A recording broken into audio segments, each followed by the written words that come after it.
Hello again. The traditional media in Britain usually take great care to endorse the liberal and anti-racist ideology, which is so popular these days. The idea, for example, that cognitive ability is unaffected by ethnicity is a dubious one, and yet it is treated in newspapers and on television reports as being axiomatic.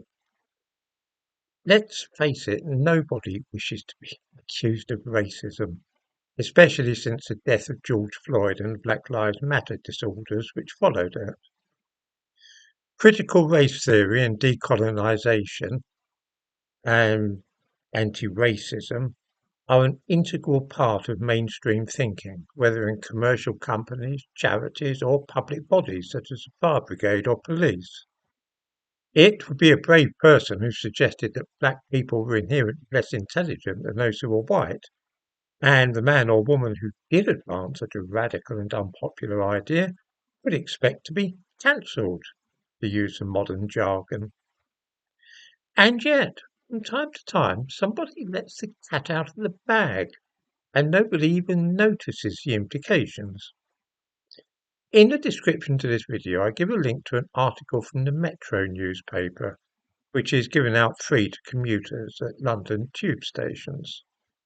The piece is headed 7 Good and Not So Good Signs You May Be a Bit Neanderthal, and it appeared in the edition of January the 10th this year. It lists some possible effects of having a few percent Neanderthal DNA in your genetic makeup, and the writer mentions in passing that modern day humans can have up to 4% DNA in their genes. More commonly people of European origin. That's 4% Neanderthal DNA, of course. What she does not say is that Neanderthal DNA is not found in black people of sub-Saharan Africa, and so it is reasonable to conclude that those signs that you might be, as the title of the article suggests, a bit Neanderthal, do not apply to black Africans, and that the more African ancestry an African American or somebody from the Caribbean has, then the less likely are they to have any of this DNA or the signs which can result from this. The first 6 are uncontroversial enough. We read that those with Neanderthal DNA may have longer noses, be more susceptible to COVID, but generally more resistant to bacteria and viruses, that their hair may be thicker and their skin more prone to sun damage, and that you may be more likely to develop tobacco addiction. The last sign, though, that you might have this DNA is, it seems, that you're smart.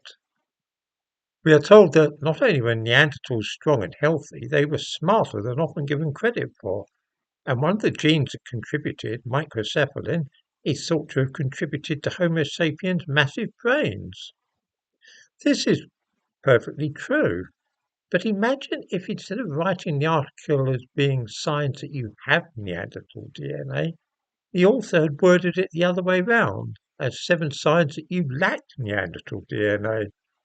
That last sign would have read, you are not, you, rather than you are smart, it might have read, you are dumb.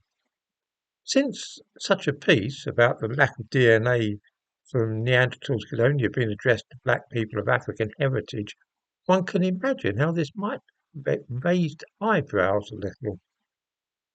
I've written a piece on my Substack account going into this matter of microcephalin in a little more detail, and I give references there. If you click on the link in the description to this video, you can read it, and it is of course free to do so. It's always amusing when somebody slips up like this and lets the cat out of the bag in this way, and doesn't stop to think about the implications of what she's actually writing.